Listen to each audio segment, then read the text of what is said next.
প্রিয় শিক্ষার্থীরা, আসসালামু আলাইকুম। আশা করি সবাই ভালো আছো। আজকে আসলাম আরেকটি পর্বে। এ পর্বে আলোচনা করব অধ্যায় ৩ গুণিতক ও গুণনীয়কের 33 পৃষ্ঠার অঙ্কগুলো নিয়ে। তো তোমরা ক্লাসটি শেষ পর্যন্ত দেখবে, আমি তোমাদেরকে সহজ করে বুঝিয়ে দেওয়ার চেষ্টা করবো ইনশাল্লাহ। আর আমার চ্যানেলে নতুন হয়ে থাকলে এবং ভিডিও ভালো লাগলে অবশ্যই চ্যানেলটি সাবস্ক্রাইব করে আমার পাশে থাকবে এবং ভিডিওতে একটি লাইক করে দিবে। আর ইতিপূর্বে যারা আমার চ্যানেলটি সাবস্ক্রাইব করে রেখেছো, আমার ভিডিওগুলো পছন্দ করেছো, তাদেরকে অসংখ্য ধন্যবাদ। তো চলো আমরা অঙ্কগুলো শুরু করি। তো এখানে দেখতে পাচ্ছ যে প্রথমেই লেখা আছে যে মিলির বাসায় ৩ জন অথবা ৫ জন বন্ধু বেড়াতে এলে তাকে কমপক্ষে কয়টি চকলেট কিনতে হবে যাতে সবাইকে সমানভাবে ভাগ করে দিতে হবে। তো এখানে আমি একটু নর্মালি তোমাদের বলে রাখি, যখন লিখিত অঙ্ক যাব তখন আরো বিস্তারিতভাবে আলোচনা করব। তো যখন ন্যূনতম ক্ষুদ্রতম অর্থাৎ ছোট বুঝাবে বা কমপক্ষে এরকম কোনো সংখ্যা বোঝাবে তখন কিন্তু লসাগু করতে হয়। তো এটা আমাদের লসাগু করতে হবে। তো অঙ্কটা কিন্তু এখানে করে দেওয়া আছে, তো তোমাদের আমি জাস্ট শুধু একটু বুঝিয়ে দিই, ঠিক আছে? আর এখানে একটু করে দিই, আর বাকি এখানে যে নিচে অঙ্কগুলো আছে এগুলো তোমাদের আমি খাতা কলমে করে দেবো, ঠিক আছে? তো এখানে বলছে দেখো ৩-এর গুণিতক আর ৫-এর গুণিতকগুলো আমাদের প্রথমত বের করতে হবে। তারপর যেটা আমরা গুণিতক মিলবে দুটায় সেটা আমাদের গসাগু হবে। অর্থাৎ আমি গত পর্বে আলোচনা করেছি যে দুইটি সংখ্যার মধ্যে সাধারণ গুণিতকটাই হয় গসাগু, ঠিক আছে? সাধারণ গুণিতক আর গুণিতক বের করার নিয়ম করে কি বলেছি যে এক প্রকার যত তুমি গুণিতক বের করবা ওটাকে তুমি নামতা পড়বা। মনে করো যে দরকার এখানে ৩ আছে, তাহলে ৩ একে ৩, ৩ দুগুণে ৪, ৩ তিরিকে ৯, এই যে নামতা পড়ে যা পাবা সেইগুলো কিন্তু গুণিতক। অর্থাৎ একটি সংখ্যার সাথে কোনো সংখ্যা গুণ করে যে গুণফলটা পাওয়া যায় সেটা হচ্ছে ওই সংখ্যাটির গুণিতক। যেমন আমরা ৩কে গুণ করছি ২ দিয়ে, ১ দিয়ে, ৩ দিয়ে, এই যে এগুলো গুণ করে পাচ্ছি এগুলো হচ্ছে ৩-এর গুণিতক, ঠিক আছে? তো এখানে এটা করে দেওয়া আছে, দেখো ৩-এর গুণিতকগুলো বের করা আছে আর ৫-এর গুণিতকগুলো দেওয়া আছে। এখানে ১৫ আর ৫ এই বৃত্তের মধ্যে পড়েছে, কারণ এটা যেমন ১৫ আর ৩০ যেমন ৩-এর গুণিতক, কারণ দেখো ১৫কে ৩ দ্বারা ভাগ করা যায়, ৩০কে কিন্তু ৩ দ্বারা ভাগ করা যায়, দুটাই ৩ দ্বারা বিভাজ্য, ঠিক আছে? গুণিতক বের করার হচ্ছে এটাও নিয়ম। তোমাকে যদি প্রমাণ করতে দেয় যে এটা ৩-এর গুণিতক কিনা, তাহলে ভাগ করে দেখবা, যদি নিঃশেষে বিভাজ্য হয় তাহলে সেটা 3-এর গুণিতক হবে, আর যদি ৩ দ্বারা বিভাজ্য না হয় তাহলে 3-এর গুণিতক হবে না। তাহলে এটা ১৫ ৩ দ্বারা বিভাজ্য, ৩০ও বিভাজ্য, তার মানে এই বৃত্তের মধ্যে থাকা মানে বোঝাচ্ছে এই বৃত্তটা হচ্ছে 3-এর গুণিতকের ঘর। তার মানে এগুলো সবগুলো 3-এর গুণিতক। আবার এগুলো যদি আমি দেখি ১৫ কিন্তু ৫ দ্বারা বিভাজ্য, ৩০ও কিন্তু ৫ দ্বারা বিভাজ্য। আবার এই বৃত্তের মধ্যে থাকা মানে এগুলো হচ্ছে 5-এরও গুণিতক, অর্থাৎ 3-এরও গুণিতক, 5-এরও গুণিতক। আর এই ১৫ আর ৩০ ৩-এর ৫-এর যেহেতু গুণিতক, তাই এইগুলো হচ্ছে সাধারণ গুণিতক, অর্থাৎ উভয়ের মধ্যে যে দুটা থাকবে সেটা হচ্ছে তোমার সাধারণ গুণিতক। তাহলে আমাদের এখানে বলছে 3-এর গুণিতকগুলো হলো, তাহলে তোমরা এখানে বসে লিখে দিবা এগুলো, যে ১২, ১৮, ২১, ২৪, তারপর আরও বসাতে পারো ২৭, ৩০, ৩৩, এভাবে পর্যায়ক্রমে যাবে, ৫-এর এভাবে চলে যাবে যে ২০, ২৫, ৩০, ৩৫ এভাবে, ঠিক আছে? যেহেতু এই দুটা গুণিতক দুজনের মধ্যে আছে সেহেতু এই দুটা হচ্ছে ৩ আর ৫-এর সাধারণ গুণিতক। বুঝতে পারছো? এই দুটা হচ্ছে সাধারণ গুণিতক, তাই আমরা দেখেন আছে ৩ ও ৫-এর সাধারণ গুণিতক হচ্ছে এই দুইটা, ঠিক আছে? আবার বলছে ৩ ও ৫-এর সবচেয়ে ছোট লঘিষ্ঠ সাধারণ গুণিতক হলো, অর্থাৎ আমরা জানি যে লসাগুর অর্থ লঘিষ্ঠ সাধারণ গুণিতক। লঘিষ্ঠ মানে ছোট, গুণিতকের মধ্যে যেটা সবচেয়ে ছোট হয় সেটা হয় লসাগু। তাহলে এখানে দেখো দুটা গুণিতকের মধ্যে কোনটা ছোট? ১৫। ১৫ সব চাইতে ছোট না এই দুটা সাধারণ গুণিতকের মধ্যে, তাহলে এখানে হবে তোমার ১৫ হচ্ছে লসাগু। অর্থাৎ এখানে ছোট লঘিষ্ঠ সাধারণ গুণিতক হচ্ছে কত? ১৫। আর ৩ ও ৫-এর লসাগু হবে তাহলে ১৫, ঠিক আছে?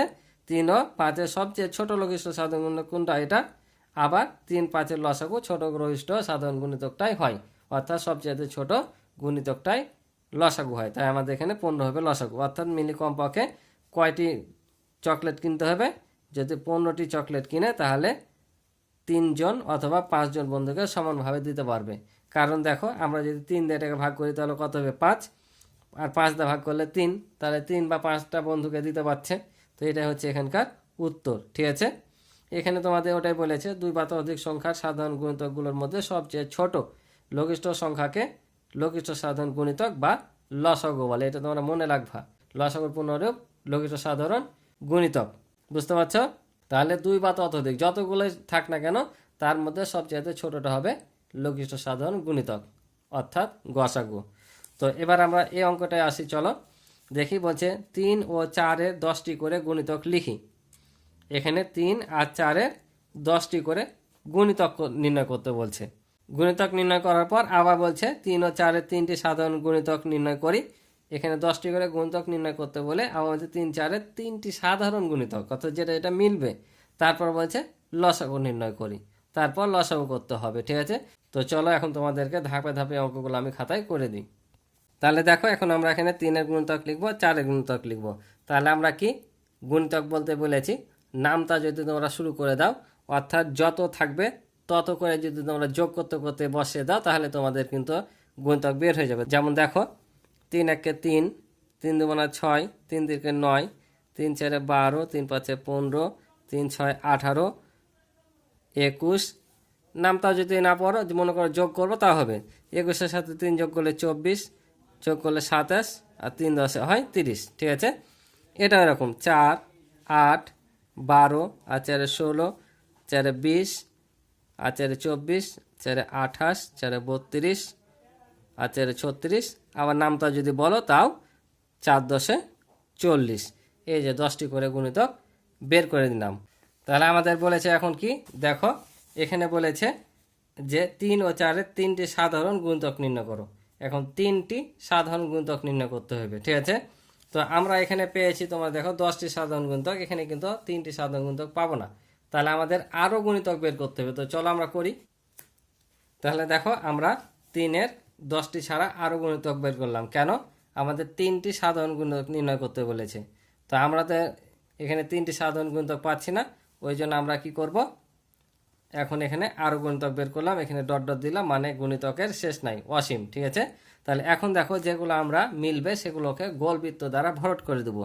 তাহলে যেমন এখানে মিলছে দেখো 12, এখানেও মিলছে 12, তারপর এখানে মিলছে দেখো 24, এখানেও 24, তারপরে দেখো আর মিলছে এখানে এই যে 36, আর এখানে হচ্ছে 36। ঠিক আছে, আমাদের কিন্তু যদি এ পাশে যাও আরও কিন্তু মিলবে অনেক, কিন্তু আমাদের যেহেতু 3টা বের করতে বলেছে আমরা 3টা বের করব। তাহলে আমরা 3 আর 4-এর 3টি সাধারণ গুণিতক কী পেলাম, 12 পেলাম, 24 পেলাম, আর 36। এখন এগুলো আমরা লিখে নিব।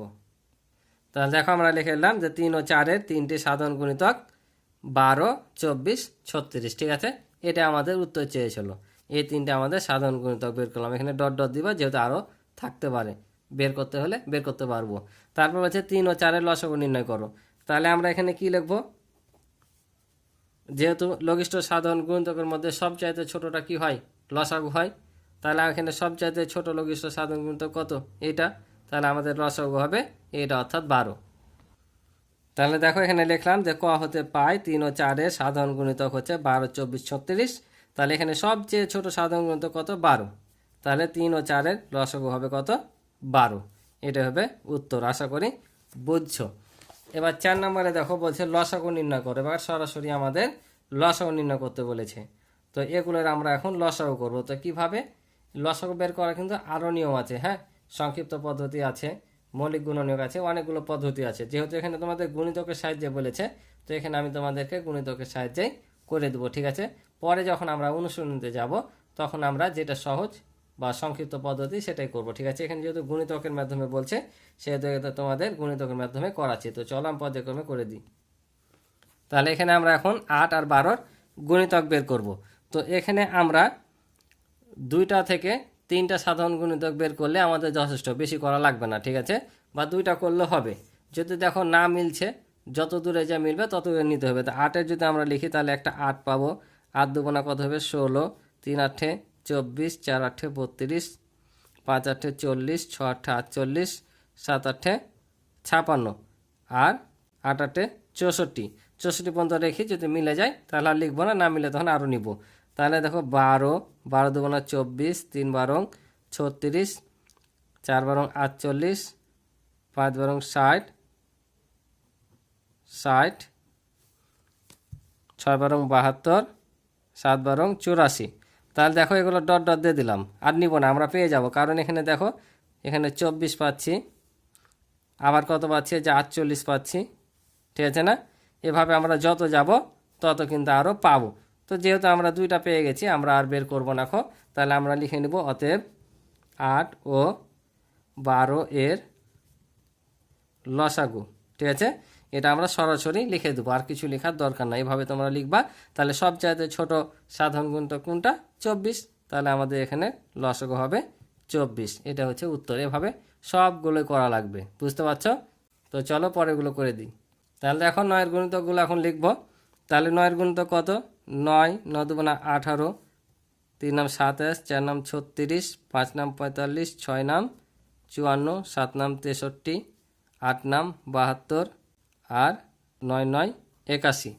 তো দেখি আমরা যদি মিলে যাই তাহলে আর করব না, তবে এটা মিলতে সময় লাগবে, আরও আমরা নিয়ে নিই। 9 9 81, তারপর 81-র সাথে আবার 9 যদি যোগ করি 9 10 90, তারপর হবে 99। নাম তো আর পারবা না, 9 11 9 13 এভাবে। তাহলে এখন যোগ করে দিলে তোমরা কিন্তু গুণিতকগুলো পেয়ে যাবা। তাই 99-এর সাথে যদি আমি আবার কি যোগ করি, 9 যোগ করি, তাহলে 108 পাবো, ঠিক আছে। আবার যদি 9 যোগ করি তাহলে 117 পাবো, ঠিক আছে। এভাবে কিন্তু আমাদের চলতে থাকবে। এখন আমরা 12 বের করে দেখি, যদি মিলে যায় তাহলে আমরা আর বেশি বের করব না।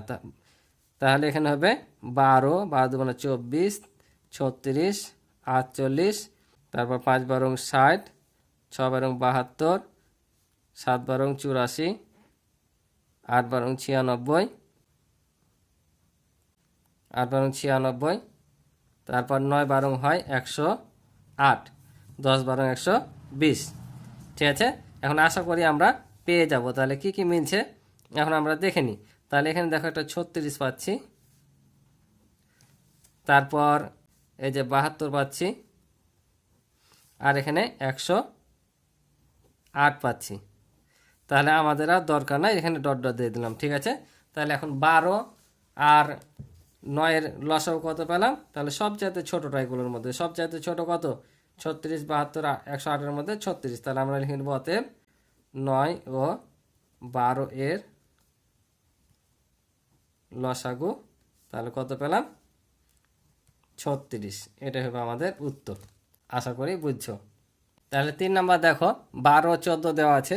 তাহলে আমরা 12-র গুণিতকগুলো প্রথমে বের করি। 12 গুণিতক কত হবে? আবার 12 একে 12, 12 24, 3 12 36, 4 12 48, 5 12 60, 6 12 72, 7 12 84, 8 12 96, 9 12 হয় 108, 10 12 হয় 120। তারপর আবার যদি আমরা 12 যোগ করি তাহলে কত হবে? 132। আবার 12 যোগ করলে 144, ঠিক আছে। এখন আমরা 14 বের করে দেখি মিলছে কিনা। যতদূর না মিলবে ততক্ষণ পর্যন্ত আমরা নিতে থাকবো, ঠিক আছে। তাহলে 14 এর গুণিতক একটু ফাঁকা রেখে রাখবা, যদি না মিলে আবার নিচে আসতে হবে। তাহলে দেখো 14 একে 14, 14 দুগুণা কত হয়? 28, আর 3 14 হয় 42, 4 14 হবে 56, 5 14 70, তারপর 70-এর সাথে যদি আবার 14 যোগ করে দাও তাহলে হবে তোমার 84। আবার যদি 14 যোগ করো তাহলে হবে তোমার 98।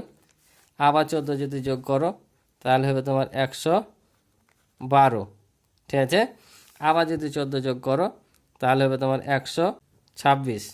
আবার যদি 14 যোগ করো তাহলে হবে তোমার 140, অর্থাৎ 10 14 140, ঠিক আছে। তো আগে আমরা দেখি কয়টা মিলছে। না মিললে, যদি বেশি মিলে তাহলে আমরা তখন আবার এখানে গুণ করব, ঠিক আছে। তো আমরা এখানে দেখতে পাচ্ছি যে একটা 84 মিলছে, ঠিক আছে। এই যে 84 মিলছে। তাহলে আমরা লিখব অতএব 12 ও 14 এর লসাগু। তাহলে কত পেয়েছি আমরা? 84 পেয়েছি। তাহলে এখানে 84 বসিয়ে দেবো, ঠিক আছে। এটাই হবে উত্তর। আশা করি বুঝেছো। একটা মিললেও কিন্তু সমস্যা নাই। তোমাকে যদি উল্লেখ করে দেয় যে 3টি 4টি সাধারণ গুণিতক বের করে লসাগু নির্ণয় করো, ততগুলোই করতে হবে। আর যদি উল্লেখ না করে একটা বের করো, তুমি করতে পারো, সমস্যা নাই, একেবারে ফুল মার্ক পাবা, ঠিক আছে। তো এখানে দেখতে পাচ্ছ যে আরও 2টি অঙ্ক আছে। এই 2টি কিন্তু এভাবে করা লাগবে। তো এই 2টি তোমাদের হোমওয়ার্ক হিসাবে আমি দিয়ে দিলাম, তোমরা বাড়িতে করবা, ঠিক আছে। তো আশা করি তোমরা করতে পারবা। তো এখানে দেখো, এখানে 4 নম্বরে একটা বলছে যে 8 ও 6 সংখ্যা দুটি ব্যবহার করে লসাগু নির্ণয় সংক্রান্ত গল্প তৈরি করি। তো এখানে গল্প তৈরি করে দেওয়া আছে, তোমরা এটা দেখবা, ঠিক আছে। তো এই পৃষ্ঠায় আর কোনো আপাতত অঙ্ক নাই। আশা করি তোমরা অঙ্কগুলো বুঝেছ। তো ক্লাসটি ভালো লাগলে অবশ্যই চ্যানেলটি সাবস্ক্রাইব করে আমার পাশে থাকবে এবং ভিডিওতে একটি লাইক করে দিবে। আর ইতিপূর্বে যারা চ্যানেলটি সাবস্ক্রাইব করে আমার পাশে রয়েছে তাদেরকে অসংখ্য ধন্যবাদ। তো দেখা হবে আগামী নতুন পর্বে। আর আমার পূর্বের অধ্যায়ের ভিডিওগুলো দেখতে চাইলে আমার এই ভিডিও ডিসক্রিপশনে লিঙ্ক দেওয়া থাকবে, অথবা আমার চ্যানেলে সরাসরি গিয়েও তোমরা দেখতে পারো। তো আজকে এই পর্যন্ত, ভালো থাকো, সুস্থ থাকো, আল্লাহ হাফিজ।